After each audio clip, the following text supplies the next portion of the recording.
بسم اللہ الرحمن الرحیم۔ حضرت عمر رضی اللہ تعالیٰ عنہ کی خدمت میں ایک صحابی حاضر ہوئے اور آ کر دہائی دینے لگے، عمر میں لٹ گیا، میں برباد ہو گیا، میری بیوی نے زنا کیا ہے اور اب وہ حمل سے ہے۔ حضرت عمر کہنے لگے کہ پورا مقدمہ پیش کرو۔ وہ صحابی کہنے لگے، عمر میں 2 سال پہلے تجارت کی غرض سے مصر گیا ہوا تھا اور اپنی بیوی کو اکیلے گھر میں چھوڑا تھا اللہ کے بھروسے پر۔ اب میں 2 سال بعد گھر آیا ہوں۔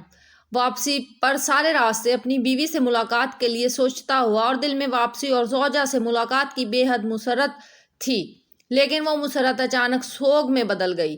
جب میں گھر پہنچا تو دیکھا کہ میری بیوی تو حاملہ ہے۔ میں نے جب اپنی بیوی سے اس بارے میں پوچھا تو وہ جھوٹ بولنے لگی کہ یہ حمل مجھے 2 سال سے ہے، جب تم مصر گئے تھے۔ یعنی میری بیوی کا کہنا ہے کہ اس نے زنا نہیں کیا بلکہ یہ میرا ہی حمل ہے اور وہ 2 سال سے حمل میں ہے۔ عمر، کیا کوئی اتنا بے وقوف ہوگا جو اس بات کا یقین کر لے کہ حمل 2 سال سے ہے؟ یقیناً میری بیوی نے میرے پیچھے سے زنا کیا ہے اور یہ حمل اسی زنا کا نتیجہ ہے۔ اب میں آپ سے انصاف کا طلبگار ہوں۔ یہ واقعہ حدیث کی تمام کتابوں میں صحیح اسناد کے ساتھ موجود ہے۔ حضرت عمر اس وقت مسجد نبوی میں ممبر پر تشریف فرما تھے اور خطبہ فرما رہے تھے۔ آپ نے اس صحابی کی بیوی کو طلب کیا۔ جب وہ عورت آئی تو حضرت عمر نے ان سے پوچھا کہ تمہارے پاس اس بات کا کیا ثبوت ہے کہ یہ حمل تمہارے شوہر کا ہے اور 2 سال سے یہ حمل موجود ہے؟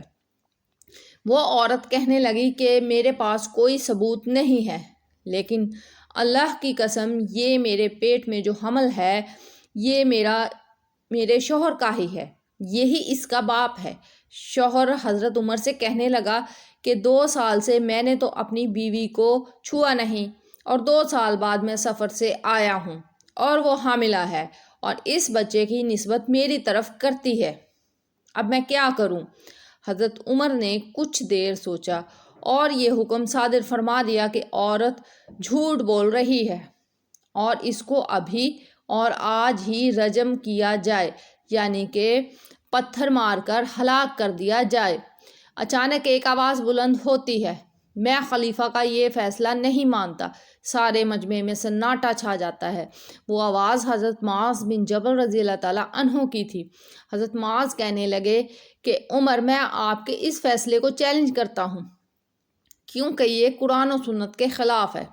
حضرت عمر کی آنکھوں میں لالی اتر آئی، غصے سے لال ہو گئیں۔ وہ پوچھنے لگے، معاذ، تمہارے پاس میرے فیصلے کے خلاف جانے کی کیا دلیل ہے؟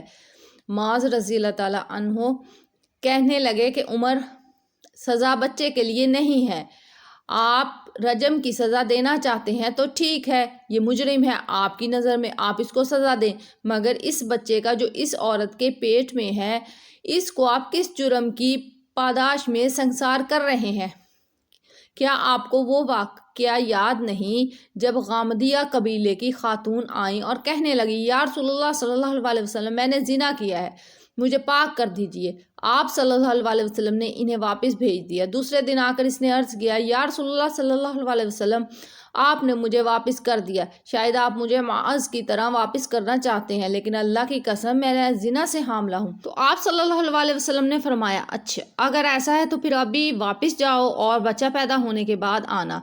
بچہ پیدا ہونے کے بعد وہ عورت اس بچے کو کپڑے میں لپیٹ کر لائیں کہ لیجئے یہ میرا بچہ ہو گیا۔ آپ صلی اللہ علیہ وسلم نے فرمایا، جاؤ جا کر اسے دودھ پلاؤ، پھر آنا، اس کی مدت رضاعت ختم ہو جائے تو۔ جب بچے کی مدت رضاعت ختم ہو گئی تو وہ اسے اس حالت میں لے کر آئیں کہ اس کے ہاتھ میں روٹی کا ایک ٹکڑا تھا۔ اس نے کہا، یہ دیکھ لیجئے یا نبی صلی اللہ علیہ وسلم، اس کا دودھ چھوٹ گیا، اب یہ کھانا کھانے لگا ہے۔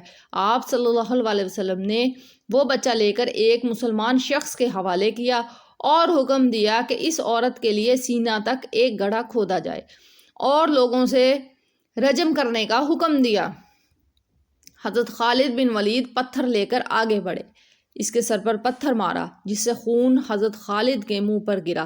حضرت خالد بن ولید نے عورت کو برا بھلا کہا تو نبی کریم صلی اللہ علیہ وسلم نے انہیں برا بھلا کہتے ہوئے سن لیا اور اس پر آپ صلی اللہ علیہ وسلم نے فرمایا، اے خالد، ایسا نہ کہو، اس عورت نے ایسی توبہ کی ہے کہ اگر خراج لینے والا بھی ایسی توبہ کرتا تو اسے بخش دیا جاتا۔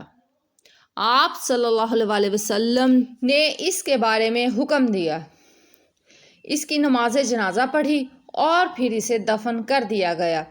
یہ واقعہ سن کر حضرت معاذ رضی اللہ تعالیٰ کہنے لگے کہ حضرت عمر، آپ اس عورت کو رجم کرنا چاہتے ہیں، کر لیجئے، اس بچے کا کیا قصور کہ آپ اس کو رجم نہیں ہونے دیں گے، یعنی حضرت معاذ اسے رجم نہیں ہونے دیں گے۔ آخر حضرت عمر رضی اللہ تعالیٰ عنہ رک گئے اور کہا کہ وضع حمل کا انتظار کیا جائے۔ عورت نے بچہ جنا اور صحیح سند میں کے ساتھ روایت میں موجود ہے کہ جب بچہ جنا گیا تو وہ اتنی بڑی عمر کا تھا کہ اس کے دانت نکل آئے تھے، اور باپ نے اس بچے کو دیکھا، کہنے لگا اللہ کی قسم کہ یہ بچہ تو میرے ہی جیسا ہے اور یہ میرا ہی بچہ ہے۔ حضرت عمر رضی اللہ تعالیٰ عنہ تک جب یہ خبر پہنچی تو حضرت عمر نے کہا، ماؤں نے معاذ بن جبل جیسے بچے جننا بند کر دیے ہیں، اگر معاذ نہ ہوتے تو آج عمر اس عورت کو بے گناہ سنسار کرنے کے جرم میں ہلاک ہو چکا ہوتا۔ ایمان کے کس درجے پر صحابہ کرام رضوان اللہ علیہم اجمعین